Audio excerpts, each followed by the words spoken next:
มดมแก้มน้ำได้แต่คิดข้ามควงเธอรำพันโอ้จอมควรเจ้าสร้างงามงามทำน้ำใจน้องก็งาม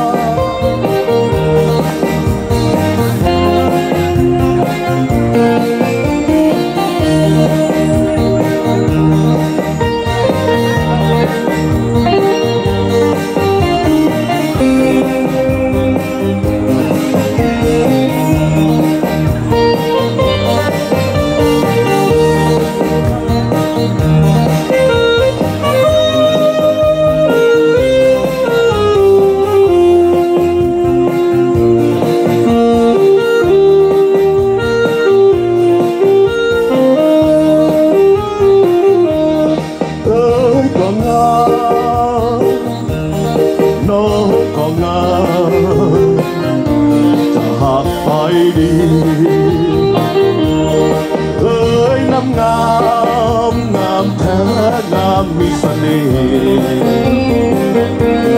งามเท่ดีงามเย็นก็หวานจากใจสองพวงแก้มแบ่งบานเรื่องดวงดอกไม้หน้าหักขายหน้าใสสมดมแก้มน้ำได้แต่คิดข้ามคู่เธอรำพันโอ้จอมคู่เจ้าสร้างงามงามทำน้ำใจน้องน้ำงามเอิญเอ๋ยงามบ่มีเพียงได้แต่ที่พอหูจะตัดสินใจสองน้องเอ๋ยสร้างงามงามคู่กันไปหากเอ๋ยยายงามนางน้องผู้โสภาอุดใจนะเมื่อหายมีปัญหาอยากรักน้องพ่อสองคนนั้นกันเหมือนกัน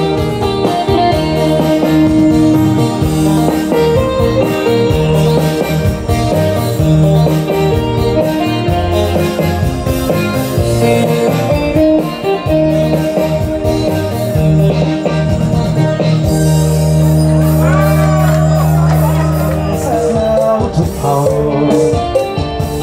ที่อยู่บนเขาใส่เราจะมาเปรียบปานได้มาคันเลยที่ตรึงพาให้อายฝันเมื่อคนกินเจียงแค่นั้นเขาฝากสัมพันธ์พักกันยืนดาที่สันผู้มองน้องบอกว่ารู้กับอาย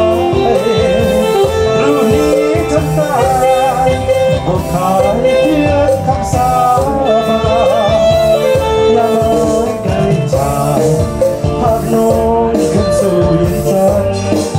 วันเด็กอายคงกำพันมาหากันโน้มรัวกามองสาวนี้เมื่อไก่ชะยานเป็นห่วงขอเจ้าอย่าลวงอย่าลวงและอย่าโน้ถ้าได้เกินจากหัวใจนางให้มันคงจงฟังเสียงเพลงหอมชมโอ้เจ้า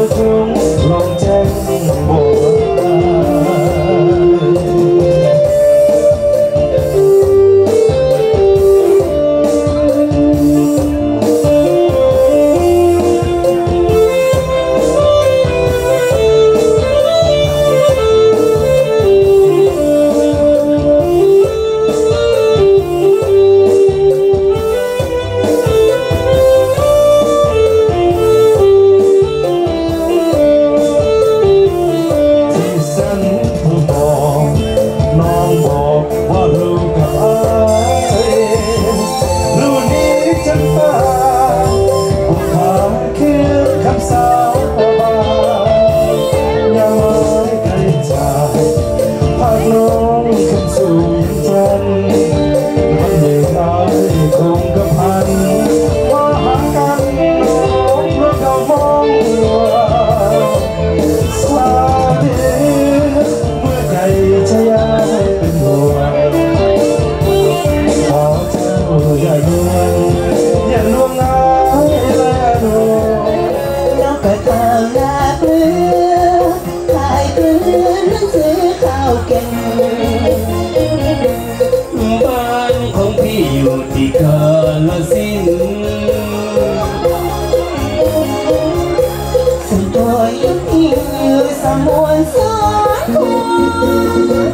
ที่มาเจอคนงานพาเที่ยวดาวขนองนั่นมาเป็นบอนของน้องมาพบพี่ที่แท้น้องก่อนอย่าไปจำพี่อยู่สมุทรสาครที่ดีเบาบนผู้มากลัวไม่จริงที่ทำนาปลูกข้าวรักน้องสาวแก้มลืมน้องเป็นสาวนาเกลือหนุ่มนาเขาไม่ทอดทิ้ง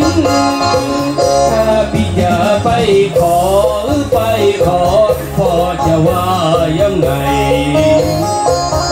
น้องสงสารดีใจ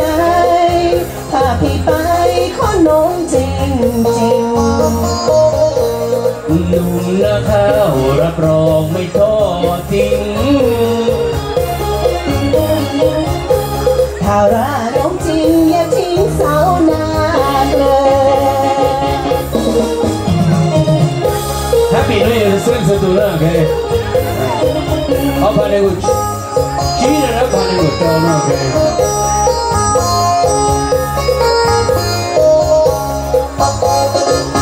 ที่ผมนาปลูกข้าวรักน้องสาวแก่ลืมน้องเป็นสาวนาเกลือหนุ่มนาเขาไม่ทอดทิ้งถ้าพี่จะไปขอพ่อจะว่ายังไงน้องสนสารดีใจถ้าพี่ไปขอน้องจริงหนุ่มนาข้าวรับรองไม่ทอดทิ้งถ้ารักน้องจริงอย่าทิ้งสาวนาเกลือโอเค Happy New Year โอเคเป็นอะไรแล้วลักกี้เราเย็นใช่ไหมโอเคSit down